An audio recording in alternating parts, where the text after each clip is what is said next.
Hey buddy, it's Chainsaw Reacts back once again, another review for the channel. Today, guys, I'm reviewing Batman The Long Halloween Part 1. Here is the film synopsis for Batman The Long Halloween Part 1. During the holidays, a brutal series of murders strike fear into the city of Gotham. Batman sets out to pursue the serial killer with the support of police officer James Gordon and District Attorney Harvey Dent. Simply put, I really enjoyed watching this film, and I'm actually glad they decided to split The Long Halloween into two films. Unless this film would have been 2.5 hours, then you could have made it into one long animated film, but I'm glad they didn't try to cram everything into one film and shorten it down a little bit, because this story deserves more time. Because this film not only is starting up this new storyline, of course, The Long Halloween, but establishing a new Batman, a new Gotham, and all these other characters. And there's still a bunch more characters we're going to be introduced to officially within Part 2 of the story. So I'm glad we have Part 1 and Part 2. And thankfully, Part 2 isn't that far away. It's only a month and a few days away before we get to see Part 2 of this story. After I finished watching the film yesterday, I made this tweet, and I want to repeat the line again because it still resonates the next day as I'm recording this review, which is, there's a certain touch to this film that makes Gotham feel alive.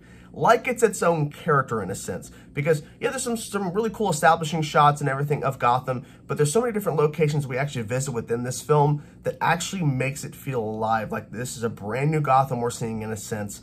And it's exciting because there's still so much we get to look forward to within Part 2 in terms of locations and other areas of Gotham. And I'm just assuming, I don't know for sure, that we're going to be seeing more of this Gotham and more of these characters moving forward past The Long Halloween Part 2, which comes out, of course, in a month and a few days from now. My goal with watching this film was to watch it as is and not try to think so much of the source material this film is based off of, well, at least Part 1 of 2 parts of here. But my goal was to try to watch it as is and see how they tell a story, and not so much trying to compare and nitpick between the source material and what they're doing here. Because with adaptation, you are supposed to make changes. You're supposed to make alterations here and there to make it fit. I mean, with the design of Catwoman specifically, she doesn't look like necessarily the Catwoman from the actual source material, The Long Halloween. And Batman, there's a little bit of changes here and there with the look of Batman, in my opinion, from the comics to now this adaptation. Also, there's going to be people that watch this film who've actually never read The Long Halloween, and that's completely fine because I feel like they did a great job here just telling this story as is, and not so much like you have to go read the comics in order to understand this. You get to watch this as is and enjoy the story for what it is. Is Batman The Long Halloween Part 1 just a bunch of setup and you have to wait for Part 2 for all of the payoff? In my opinion, that's not the case here at all, because we know the stigma of Part 1 and Part 2 storylines and things of that nature, where people just expect, okay, so Part 1 of something is just a bunch of setup and everything and raising a bunch of questions. Then the payoff and the answers and everything that we're waiting for is in Part 2, or at least later in terms of the storyline. In my opinion, that's not the case here. There is establishment here because you have to establish this new world. You can't just go in and just start telling the story of The Long Halloween. You have to set it up properly, and they do a great job with that. But there's also some payoff and some big moments in this film that warranted to be split off. Because if this was genuinely just Part 1 of, okay, well, we're just doing a bunch of establishment, then it would be very obvious. But in my opinion, they do a great job here of making it its own. But once Part 2 comes out, then you can watch it back to back and fully see, okay, yeah, this needed to happen. You had to split this off because they do some story here that it makes sense to fit it into Part 1. But Part 2, there's a lot more things that are left to be shown to us. So it makes sense you have to split it off in order for it to fully tell a story. You don't want it all crammed in, like I said earlier. You do not want all of this crammed into one film unless it was a longer film. Jensen Ackles is Bruce Wayne / Batman. I really like this portrayal of the character, and I like his approach for the voice of the character. Jensen could have easily went over the top with it and really made it a dark, low voice, but he didn't go too crazy with it. He kept it maintained in a sense where he's not doing too much with the voice. Like his Bruce and his Batman are kind of similar, but I liked his approach with it because he could have easily tried to do a lower voice like a Kevin Conroy's Batman. But he decided to stick more in his range, and it actually worked for this portrayal of the character, and I think he did a great job in my opinion. Josh Duhamel portrays Harvey Dent, and I gotta say honestly, I think he's one of the best Harvey Dents that I've actually seen, whether it's live action or animation. I liked his portrayal, and I'm really curious about when he becomes his alter ego fully, We'll see how that goes.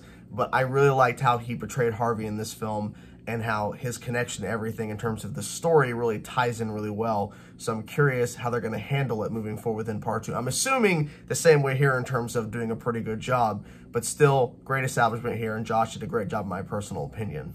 Naya Rivera portrays Selena Kyle, aka Catwoman, in this film, and I really liked her performance. I think she did a great job of establishing this version of Selena Kyle as her own, and at least in my opinion, maybe I'm crazy, I can hear her paying somewhat of homage to some previous Catwomen who've portrayed the character in the past. At least that's what I kind of hear a little bit, but she really does make this character her own. And at the end of this film, and I really appreciated this, they actually had this film dedicated to her because unfortunately she did tragically pass away last year in 2020. But she did a great job here, and I really liked her performance, and I can't wait to hear more of her performance as Catwoman in The Long Halloween Part 2. The last actor I really want to give a little bit of a shout out to from this film, of course, is Troy Baker, once again portraying the Joker. And he did a great job in my personal opinion. There were some moments, and it's just because of how he voices the character, there were some moments I'm hearing him speaking as the Joker, Troy Baker, I can hear a little bit Mark Hamill. And to me, that is high praise because Mark Hamill to me is the Joker. And hearing Troy, of course, having his own version of the Joker be kind of similar in a sense to Mark Hamill's, at times I'm like, that sounded like Mark Hamill as the Joker at times. Troy did a great job here, and I really liked his portrayal. Once again, as the Joker, he did a great job, as always, with the character. The last thing I want to talk about in this review is the animation, the look of this film. Of course, this is the same animation from Superman, Man of Tomorrow, Justice Society, World War II, and now Batman The Long Halloween Part 1. Now, when I saw Superman, Man of Tomorrow in terms of the trailer and seeing this new animation style, I was kind of conflicted, but I was curious to see how I was going to feel about it when I will actually see the film itself. Superman, Man of Tomorrow, Justice Society, World War II, delivered, and those films are great, and I really was starting to grow and really like the new animation style. And now, I really, really like the animation style. I almost love this animation style now with The Long Halloween Part 1 here, because this new animation style works really well with the dark atmosphere and the night scenes that are throughout Batman The Long Halloween Part 1. It just really works, and I'm curious to see where it takes us within Part 2 of the story and then past this point in terms of DC animated films. I like this new animation style, and I think it really works here, and I just love the look of it, and I've seen where people were talking about it in terms of behind the scenes for this, and they really, really worked really hard to make this look a certain way, and it really delivered, and I really enjoyed it. There you guys have it. That is my review for Batman The Long Halloween Part 1. I really enjoyed watching the film. Can't wait to watch it again. If I had to give it a rating, I'd probably give it around 4.5 out of 5 stars, roughly around there. I had a few nitpicks while watching this film. One of them being, it seemed that sometimes the animation was kind of slow or they weren't really moving a lot in a sense. And it was only a couple of scenes I noticed it in.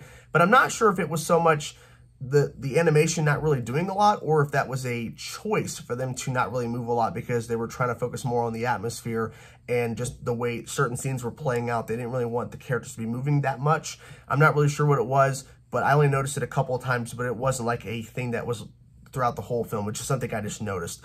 But regardless of that, there were so many positives, so many things I really liked about this film that I think it deserves your attention. That's why I give it around 4.5 out of 5 stars.